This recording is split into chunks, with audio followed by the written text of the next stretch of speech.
ஓம் சாந்தி. அவ்யக்த முரளி 8/11/1981. அவ்யக்த பாப்தாதா, மதுபன். இடைவெளியை நிறைவு செய்வதற்கான சாதனம் துரித தானம், மகா புண்ணியம். இன்று பாப்தாதா வதனத்தில் அதிகாலை நேரத்தில் பாப்தாதா இருவர்களுக்கும் இடையே நடந்த ஆன்மீக உரையாடலினுடைய கதையை சித்திரங்களோடு சொல்கிறாங்க. பாபா கேட்குறாங்க, கதை கேட்கறதுல எல்லாருக்கும் ஆர்வம் இருக்கும் இல்லையா அப்படின்னு. இன்றைய கதையாக என்ன இருந்தது அப்படின்னா, பிரம்ம பாபா வதனத்தினுடைய தோட்டத்தில் சுற்றி நடந்து வந்துட்டு இருந்தாங்க. நடந்து வந்துட்டு இருக்கும்பொழுதே அவங்களுக்கு எதிரில் யார் இருந்தாங்க அப்படின்னா, தந்தையினுடைய எதிரில் எப்பொழுதும் யார் இருக்கிறாங்க, இதை அனைவரும் நல்ல முறையில் தெரிஞ்சிருக்கீங்கள் தான் இல்லையான்னு கேட்குறாங்க. தந்தை குழந்தைகளினுடைய மாலையை நினைவு செஞ்சிட்டு இருந்தாங்க. எந்த மாலை? குணமாலைன்னு சொல்கிறாங்க பாபா. அப்படி பிரம்ம பாபா குணத்தினுடைய மாலையை நினைவு செஞ்சிட்டு இருந்தாங்க. சிவபாபா பிரம்மா கிட்ட கேட்டாங்க, என்ன ஜெபிச்சுட்டு இருக்கீங்க அப்படின்னு. பிரம்ம பாபா சொல்றாங்க, எது உங்களுடைய வேலையாக இருக்குதோ அதுவே என்னுடைய வேலை. குழந்தைகளுடைய குணமாலையை பார்த்துட்டு இருந்தோம். பாப்தாதா, அதாவது சிவபாபா கேட்குறாங்க, என்ன பார்த்தீங்க அப்படின்னு. என்ன பார்த்துருப்பாங்க? சில குழந்தைகளுக்கு நெக்லஸ் அளவுக்கு மட்டுமான மாலை இருந்ததாம். மேலும் சில குழந்தைகளுடையது கால் வரை நீளமான மாலையாக இருந்ததாம். சில குழந்தைகளின் அநேக முத்துகளின் மாலையாக இருந்தது. சில குழந்தைகளோ மாலைகள்னால் அந்த அளவு அலங்கரிக்கப்பட்டு இருந்தாங்க, மாலையே அவங்களுடைய ஆடையாக ஆயிடுச்சு அப்படின்னு. பிரம்ம பாபா விதவிதமான குண மாலைகள்னால் அலங்கரிக்கப்பட்ட குழந்தைகளை பார்த்து பார்த்து மகிழ்ச்சி அடைந்துட்டு இருந்தாங்களாம். நீங்கள் ஒவ்வொருத்தவங்களும் தன்னுடைய குணமாலையை தெரிஞ்சிருக்கீங்களான்னு கேட்குறாங்க பாப்தாதா. எவ்வளோ அலங்கரிக்கப்பட்டிருக்கீங்க அப்படிங்கிற இந்த தன்னுடைய சித்திரத்தை பார்த்துருக்கீங்களான்னு கேட்குறாங்க. பிரம்ம பாபா சித்திர ரேகையாகி சித்திரங்களுடைய கோடு போட்டுட்டு இருந்தாங்க. அதாவது சித்திரத்தில் அதிர்ஷ்டத்தினுடைய ரேகைகளை இழுத்து கொண்டு இருந்தாங்க. நீங்களும் உங்களுடைய சித்திரம், அதாவது எதிர்காலத்தினுடைய உருவத்தை நீங்களே வரைய முடியும் தான் இல்லையான்னு கேட்குறாங்க. புகைப்படம் எடுக்க முடியும் இல்லையா? தன்னுடைய மற்றும் மற்றவர்களுடைய புகைப்படத்தை எடுக்க தெரியுமான்னு கேட்குறாங்க. தன்னுடைய புகைப்படத்தை எடுக்க தெரியுமா? அப்படி இன்று வதனத்தில் அனைவருடைய புகைப்படமும் இருந்தது. எவ்வளவு பெரிய கேமராவாக இருக்கும்! உங்கள் அனைவரின் மட்டுமல்ல, அனைத்து பிராமணர்களுடைய புகைப்படம் இருந்தது. மாலையோட அலங்காரத்தை பார்த்து சில குழந்தைகளுடைய விசேஷமாக என்ன பார்த்தோம் அப்படின்னா, ஒவ்வொரு குணத்தை வைரங்களின் ரூபத்தில் வகை வகையான ரூபத்தினுடைய கோடுகளை மற்றும் வண்ணமுடையவர்களாக இருந்தாங்க. முக்கியமாக 4 விதமான வண்ணம் இருந்தது.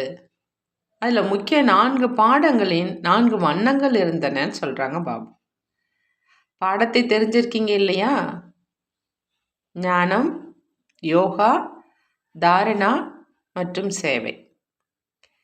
ஞான சொரூபத்தின் அடையாளமாக எந்த வண்ணம் இருக்கும்னு கேட்குறாங்க பாபா. ஞான சொரூபத்தினுடைய அடையாளம் பொன்னிறம். அதாவது மெல்லிய பொன்னிறம் இருக்கும் காரணத்தினால அந்த ஒரே ஒரு வைரம் மூலம் அனைத்து வண்ணங்களும் தென்பட்டன. ஒரே ஒரு வைரத்திலிருந்து விதவிதமான வர்ணங்களுடைய கிரணங்கள் மாதிரி ஜொலிப்பு தென்பட்டுச்சு. தூரத்திலிருந்து சூரியன் பிரகாசமாக இருப்பது போல அனுபவம் ஆகும். மேலும் அது அழகான சூரியன். ஏன் அப்படின்னா, அனைத்து வர்ணங்களின் கிரணங்கள் தூரத்திலிருந்தே மிக தெளிவாக தென்பட்டுச்சு. அந்த சித்திரம் கண் எதிரில் வருதுதான் இல்லையா? வைரம் எப்படி மின்னிக் கொண்டு இருக்குது. அடுத்தது நினைவினுடைய அடையாளம் சொல்றாங்க பாபா. இதுவோ சுலபமானது தான் இல்லையா? நினைவில் இங்கேயும் அமருங்க அப்படின்னா என்ன செய்றீங்க? சிவப்பு வண்ணம். ஆனால் இந்த சிவப்பு வண்ணத்திலும் பொன் வண்ணம் கலந்திருந்தது. ஆகையினால உங்களுடைய இந்த உலகத்துல அந்த வண்ணம் இல்லை. சொல்வதற்கோ சிவப்பு வண்ணம் என்றுதான் சொல்வோம். அடுத்தது தாரணையினுடைய அடையாளம் வெண்ணிறம். ஆனா வெண்ணிறத்திலும் எப்படி சந்திரனுடைய ஒளியின் இடையில மெல்லிய நீல நிறத்தை கலக்குங்க, அல்லது வெள்ளியின் நிறத்தில் மெல்லிய மஞ்சள் நிறத்தை சேர்த்துக்குங்க. பார்ப்பதற்கு சந்திரன் மாதிரி தான் தென்படும். ஆனால் லேசா மென்மையா நீல நிறம் இருக்கிற காரணத்தினால அதனுடைய மினுமினுப்பு இன்னும் அழகாக ஆயிடும். இங்கே அந்த வண்ணத்தை உருவாக்க முடியாது. ஏன் அப்படின்னா அது பிரகாசமாக மின்னக்கூடிய வண்ணம். எவ்வளவுதான் முயற்சி செஞ்சாலும் சூட்சும வதனத்தினுடைய வண்ணம் இங்கே எப்படி வர முடியும் அப்படின்னு பாபா கேட்குறாங்க. அடுத்தது சேவையினுடைய அடையாளம் பச்சை நிறம். சேவையில் நாலாபுறங்களிலும் பசுமையாக ஆக்கிடுறீங்க இல்லையா? முட்களினுடைய காடுகளை மலர்களினுடைய தோட்டமாக ஆக்கிடுறீங்க. 4 வண்ணங்கள் எவை அப்படின்னு இப்போ கேட்டிங்களா அப்படின்னு கேட்குறாங்க பாபா. இந்த 4 வண்ணங்களின் வைரங்களினால் அலங்கரிக்கப்பட்ட மாலைகள் அனைவருடைய கழுத்தில் இருந்தது. இது வேறு வேறு அளவு மற்றும் மின்னுதலினுடைய வித்தியாசம் இருந்தது. சிலருக்கு ஞான சொரூபத்தினுடைய மாலை இருந்துச்சு, சிலருக்கு நினைவு சொரூபத்தினுடைய மாலை இருந்துச்சு. மேலும் சிலருக்கு 4 மாலைகளுமே கொஞ்சம் கொஞ்சம் வித்தியாசத்தில் இருந்துச்சுன்னு சொல்கிறாங்க பாபா. யாருக்கு 4 வண்ணங்களில் ஆன அநேக மாலைகள் இருந்துச்சோ அது பார்ப்பதற்கு எவ்வளோ அழகாக இருந்திருக்கும். பாப்தாதா அனைவரது ரிசல்ட்டையும் மாலைகளின் ரூபத்தில் பார்த்துட்டு இருந்தாங்க. தூரத்திலிருந்தே வைரம் மாதிரி மின்னிக்கிட்டு இருந்தாங்க. எப்படி சின்ன சின்ன பல்புகளினுடைய லைட் மாதிரி தென்பட்டுச்சு அதுங்கிறாங்க. இப்போ இந்த சித்திரங்கள் மூலமா ரிசல்ட்டை பார்த்து பிரம்ம பாபா சொல்றாங்க, நேரத்தினுடைய வேகத்துக்கு ஏற்ற மாதிரி அனைத்து குழந்தைகளுடைய அலங்காரம் முடிவடைந்ததா அப்படின்னு கேட்குறாங்க. ஏன் அப்படின்னா ரிசல்ட்ல வேற்றுமை இருந்தது. அப்படின்னா இந்த வேற்றுமையை எப்படி சம்பன்னமாக்குறதுன்னு கேட்குறாங்க. குழந்தைகளோ மிக அதிகமாக கடினமாக முயற்சி செய்கிறாங்க. ஞானம் நிறைந்தவராகவோ ஆயிட்டீங்க. என்ன வித்தியாசம் இருந்தது என்று இப்போ சொல்லுங்கிறாங்க. அதில் சிலருக்கு நெக்லஸ், சிலருக்கு கால் வரை நீளமான மாலைகள், அதுவும் அநேக மாலைகள் இருந்துச்சு. கேட்பதும் ஒன்று தான், மற்றவங்களுக்கு சொல்கிறதும் ஒன்று தான். அனைவருக்கும் ஒரே ஒரு விதி தான். மேலும் உருவாக்குபவரும் ஒரே ஒருவர் தான். சட்டமும் ஒன்று தான். வேறு என்ன வித்தியாசம் இருந்துருச்சு? எண்ணமும் ஒன்று, உலகமும் ஒன்று. பிறகு ஏன் இந்த வித்தியாசம் அப்படின்னு பாபா கேட்குறாங்க. பிரம்ம பாபாவுக்கு குழந்தைகள் மேலே மிகுந்த அன்பு வந்துட்டு இருக்குது இன்னைக்கு அப்படிங்கிறாங்க. அனைத்து சித்திரங்களையும் சம்பன்னமாக்குவதற்காக இப்பொழுது அனைவரையும் மாலைகளினால் அலங்கரித்திடணும் அப்படின்னு தீவிரமான ஊக்கம் வந்துட்டு இருந்தது. தந்தையோ அலங்கரித்தும் விடலாம், ஆனா தாரணை செய்வதற்கான சக்தியும் வேணும் இல்லையா? அதை பாதுகாப்பதற்கான சக்தியும் வேணும் இல்லையா? பிரம்ம பாபா என்ன விஷயம் அப்படின்னு சிவபாபாட்ட கேட்குறாங்க. குழந்தைகள் உடன் செல்வதற்காக முழுமையா அலங்கரிக்கப்பட்டவர்களாக ஏன் ஆகலைன்னு கேட்குறாங்க. அலங்கரிக்கப்பட்டவங்க தானே உடன் செல்வாங்க. அதற்கு காரணமா என்ன வெளிப்பட்டுச்சுன்னு கேட்குறாங்க. இடைவெளியோ சின்ன சிறுசு தான் அப்படின்னு பாபா சொல்றாங்க சிவபாபா. எல்லோருமே யோசிக்கத்தான் செய்கிறாங்க. ஆனால் சிலர் என்ன யோசிக்கிறாங்களோ அதை ஒரே நேரத்தில் செஞ்சிடுறாங்க. அதாவது யோசிப்பது மற்றும் செய்வது சேர்ந்து இருக்குது. அந்த மாதிரியானவங்க சம்பன்னமாக ஆயிடுறாங்க. ஆனால் சிலர் என்ன யோசிக்கிறாங்களோ அதை செய்யவும் செய்கிறாங்க. ஆனால் யோசிப்பது மற்றும் செய்வதற்கு இடையில இடைவெளி இருந்துடுது. ரொம்ப நல்லா யோசிக்கிறாங்க, ஆனால் கொஞ்ச காலத்துக்கு பிறகு தான் செய்கிறாங்க. அதே நேரம் செய்கிறது கிடையாது. ஆகினால எண்ணத்தில் அந்த நேரம் எந்த ஒரு தீவிரம் ஊக்கம் உற்சாகம் இருந்துச்சோ அது காலமானதின் காரணமாக சதவிகிதத்தில் குறைஞ்சிருது அப்படிங்கிறாங்க பாபு. எப்படி சூடான அப்போது தயாரிக்கப்பட்ட பொருளினுடைய அனுபவம் மேலும் ஆறிப்போன ஏற்கனவே தயாரித்து வைக்கப்பட்ட பொருளினுடைய அனுபவத்தில் வித்தியாசம் இருக்குது இல்லையா? அதே மாதிரி புத்தம்புது பொருளினுடைய சக்தி கொஞ்ச நேரம் வைக்கப்பட்ட பொருளினுடைய சக்தியில் வித்தியாசம் ஏற்பட்டுடுது. இடையில நேரம் கிடைக்கும் காரணத்தினால மற்றவங்களுக்கும் சொல்றதுனால அனைவருடைய சதவிகிதம் குறைஞ்சிருது.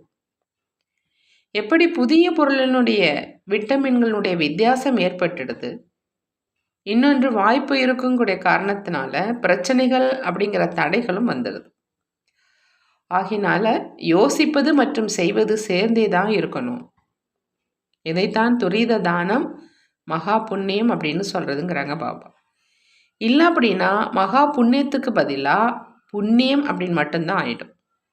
அப்படி வித்தியாசம் ஏற்பட்டுடுது இல்லையா அப்படிங்கிறாங்க பாபா. மகா புண்ணியத்தினுடைய பிராப்தி மேலும் புண்ணியத்தினுடைய பிராப்தி வேற்றுமை வந்துடுது. இதில் என்ன காரணம் அப்படின்னு புரிஞ்சுக்கிட்டீங்களான்னு கேட்குறாங்க. சிறிய காரணம்தான். செய்யவும் செய்கிறீங்க, ஆனால் இப்போ செய்வதற்கு பதிலாக எப்பொழுதாவது செய்றீங்க. ஆகினால அதிகம் உழைக்க வேண்டியதாக இருக்குது. ஆகினால பிரம்மா பாபா குழந்தைகள்கிட்ட இப்பொழுதே இந்த காரணத்துக்கு நிவாரணம் செய்யுங்கன்னு சொல்கிறாங்க. இன்றைய கதையை கேட்டீங்களான்னு கேட்குறாங்க பாபா. 2 தந்தைகளின் இடையே நடந்த கதை. இப்பொழுது என்ன செய்வீங்க? நிவாரணம் செய்யுங்கிறாங்க பாபா. நிவாரணம் செய்வது தான் நிர்மாணம் செய்வதாக ஆயிடும். அதாவது படைப்பு செய்வதாக ஆயிடும். அப்படி தன்னிலும் நவ நிர்மாணம் மற்றும் உலகத்திலும் நவ நிர்மாணம் அப்படிங்கிறாங்க பாபா. நல்லது.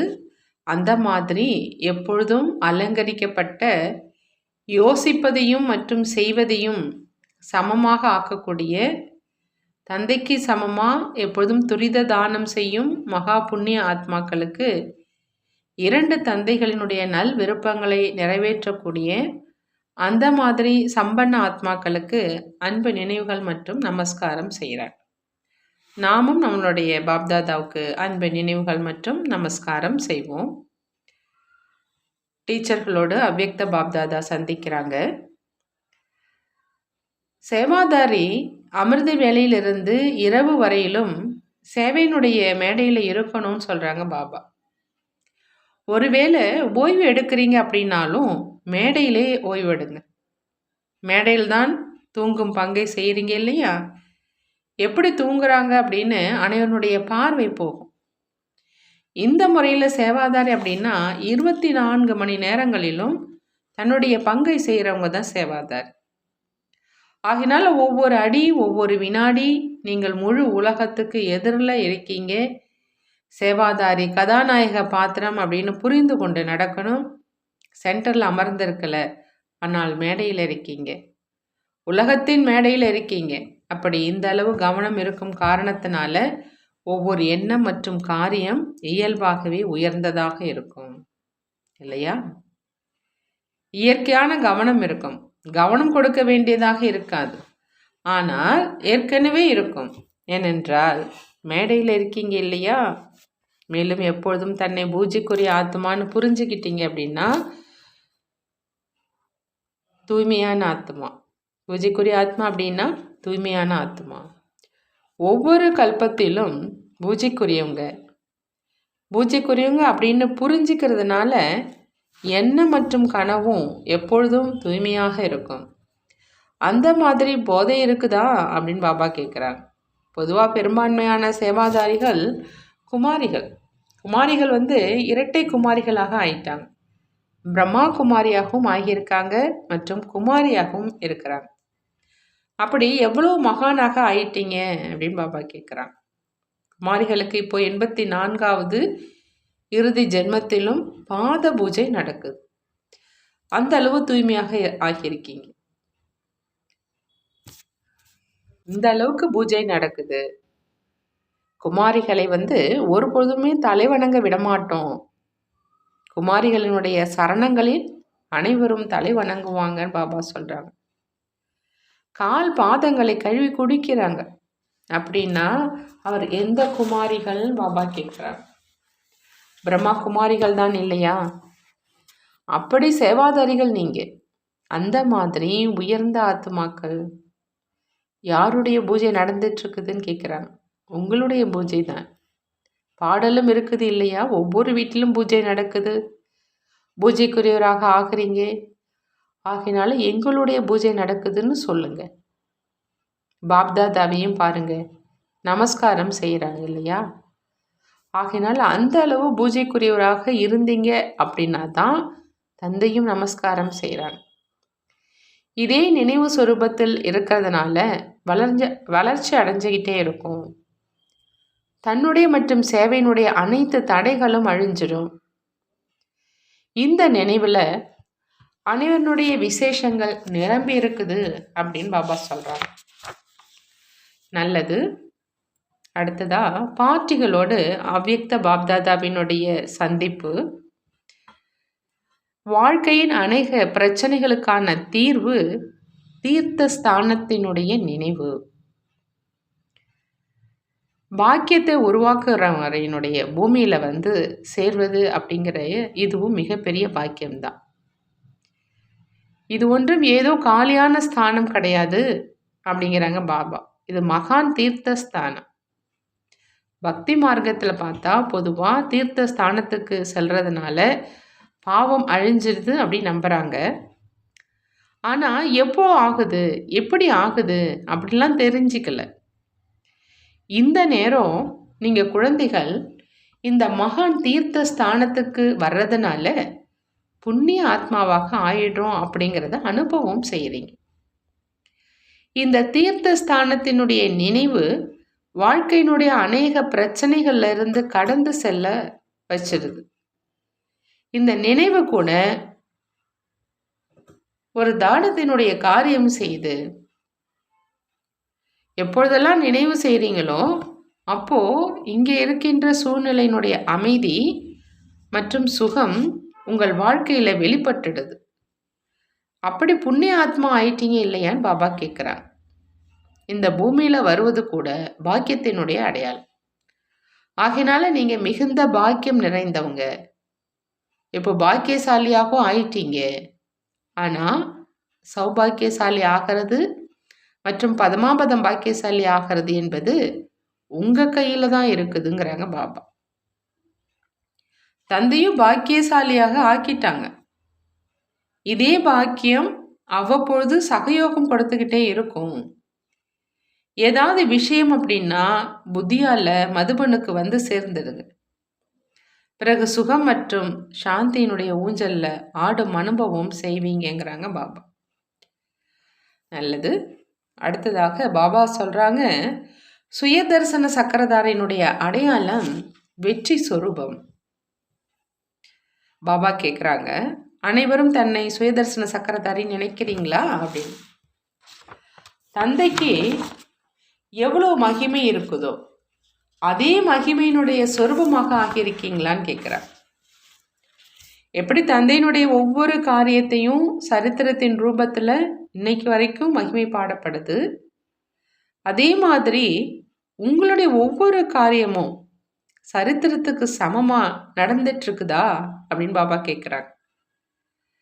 அந்த மாதிரி சரித்திரவானாக, அதாவது ஒழுக்கமானவராக ஆகியிருக்கீங்களா அப்படின்னு பாபா கேட்குறாங்க. எப்பொழுதாவது சாதாரண காரியம் நடப்பதில்லையே. யார் தந்தைக்கு சமமா சுய தரிசன சக்கரதாரி ஆகியிருக்கிறாங்களோ அவங்க மூலம் ஒரு பொழுதும் சாதாரண காரியம் நடக்க முடியாதுங்கிறாங்க பாபா. என்ன காரியம் செஞ்சாலும் அதில் வெற்றி அடங்கியிருக்கும். வெற்றி கிடைக்குமா அல்லது கிடைக்காதா அப்படிங்கிற இந்த எண்ணமும் எழ முடியாது. வெற்றிங்கிறது ஏற்கனவே உறுதி செய்யப்பட்டது என்ற நிச்சயம் இருக்கும். சுயதர்சன சக்கரதாரி மாயாவை வென்றவராக இருப்பாங்க. மாயாவை வென்றவராக இருக்கிற காரணத்தினால வெற்றி அடைபவராக இருப்பாங்க. மேலும் யார் வெற்றி அடைபவராக இருப்பாங்களோ அவங்க எப்பொழுதும் ஒவ்வொரு அடியிலும் பதமாகி இருப்பாங்க. அதே மாதிரி உங்களை பதி அப்படின்னு அனுபவம் செய்றீங்களா அப்படின்னு பாபா கேட்குறாங்க. 21 ஜென்மங்கள் வரை இருக்கும் அளவுக்கு வருமானத்தை சேமிச்சிட்டீங்களான்னு கேட்குறாங்க பாபா. சூரிய வம்சத்தினர் அப்படின்னா 21 ஜென்மங்களுக்கு சேமிப்பு செய்கிறவங்க. ஆகினால எப்பொழுதும் ஒவ்வொரு வினாடிலும் சேமித்து கொண்டே இருங்கள்ங்கிறாங்க பாபா. நல்லது. சைத்தன்ய தீபாவளியின் தீபங்களினுடைய கடமை இருளை ஒளிமயமாக ஆக்குவது. தன்னை எப்பொழுதும் எரிந்து கொண்டிருக்கும் தீபம் அப்படின்னு நினைக்கிறீங்களான்னு பாபா கேட்குறாங்க. நீங்கள் உலகத்தினுடைய தீபம், அழியாத தீபம். அதனுடைய ஞாபகார்த்தமாகத்தான் இன்னைக்கு வரைக்கும் தீபாவளி கொண்டாடுறாங்க. அப்படின்னா நான் தீபாவளியின் தீபம் அப்படிங்கிற இந்த நிச்சயம் மற்றும் போதை இருக்குதா அப்படின்னு பாபா கேட்குறாங்க. இதுவரைக்குமே உங்களுடைய மாலை எவ்வளோ ஜெபிச்சிட்டு இருக்கிறாங்க. ஏன் ஜெபிக்கிறாங்க? ஏன் அப்படின்னா இருளை ஒளிமயமாக ஆக்குபவர்களாக ஆகியிருக்கீங்க. தன்னை அந்த மாதிரி எப்பொழுதும் சுடர் விட்டு கொண்டு இருக்கும் தீபம் அப்படின்னு அந்த மாதிரி அனுபவம் செய்யுங்கிறாங்க பாபா. அணைந்து எரிபவர் கிடையாது. எவ்வளவுதான் புயல் வந்தாலும் எப்பொழுதும் ஒரே சீரான இடைவிடாத ஜோதிக்கு சமமாக எரிந்து கொண்டிருக்கக்கூடிய தீபம். அந்த மாதிரி தீபங்களை உலகமும் வணங்குது. மேலும் தந்தையும் அந்த மாதிரி தீபங்களோடு இருக்கிறாங்க. அணைந்து எரிந்து கொண்டிருப்பவர்களுடன் இருப்பது கிடையாது. தந்தை மாதிரி எப்பொழுதும் எரிந்து கொண்டிருக்கக்கூடிய ஜோதி, அகண்ட ஜோதி, அமர ஜோதி. அந்த மாதிரி குழந்தைகளும் எப்பொழுதும் அமர ஜோதி. பாபா சொல்றாங்க, அமர ஜோதி ரூபத்திலும் உங்களுடைய நினைவு சின்னம் இருக்குது அப்படின்னு. சைத்தன்யத்தில் அமர்ந்துக்கிட்டே தன்னுடைய அனைத்து ஜட நினைவு சின்னங்களை பார்த்துட்டு இருக்கீங்க. நீங்க அந்த மாதிரி உயர்ந்த ஆத்மாக்கள் அப்படின்னு பாபா குழந்தைகளுடைய மகிமையை பாடுறார். வரதானம்: உள்நோக்கு பார்வை உடையவராகி தன்னுடைய நேரம் மற்றும் எண்ணங்களின் சேமிப்பு செய்யும் தடைகளை வென்றவர் ஆகுக. தடைகளை வென்றவராக ஆகணும் அப்படின்னா பாபா சொல்றாங்க, உள்நோக்கு பார்வை உடையவராக ஆகி தன்னுடைய நேரத்தையும் எண்ணத்தையும் சேமிப்பு செய்யணும் அப்படின்னு. ஏதாவது புதிய சக்திசாலியான கண்டுபிடிப்பை செய்கிறாங்க அப்படின்னா என்ன பண்ணுறாங்க? பூமிக்கு அடிக்குள்ள போகிறாங்க. நீங்களும் எந்த அளவுக்கு உள்நோக்கு பார்வையுடையவராக, அதாவது பூமிக்கு அடியில் இருப்பீங்களோ அந்த அளவு வாயுமண்டலத்திலிருந்து பாதுகாப்பாக ஆயிடும். சிந்தனை சக்தி அதிகரிக்கும். மேலும் மாயாவினுடைய தடைகள்ல இருந்தும் பாதுகாப்பாக ஆயிடுவீங்க. வெளிமுகமாக வந்தும் உள்நோக்கு முகம், சிரித்த முகம், ஆகர்ஷண ஈர்ப்பு செய்பவராக இருங்க. காரியம் செய்து கொண்டும் இந்த பயிற்சியை செஞ்சீங்க அப்படின்னா நேரம் மிச்சமாக ஆயிடும். மேலும் வெற்றியும் அதிகமாக அனுபவம் செய்வீங்கிறாங்க பாபா. ஸ்லோகன்: நோயை கண்டு பயப்படாதீங்க, அதுக்கு மருந்து அப்படிங்கிற பழத்தை உண்ண கொடுத்து விடை கொடுங்க. நோயை கண்டு பயப்படாதீங்க, அதுக்கு மருந்துங்கிற பழத்தை உண்ண கொடுத்து விடை கொடுங்கிறாங்க பாபா. நல்லது. ஓம் சாந்தி. நன்றி பாபா, நன்றி.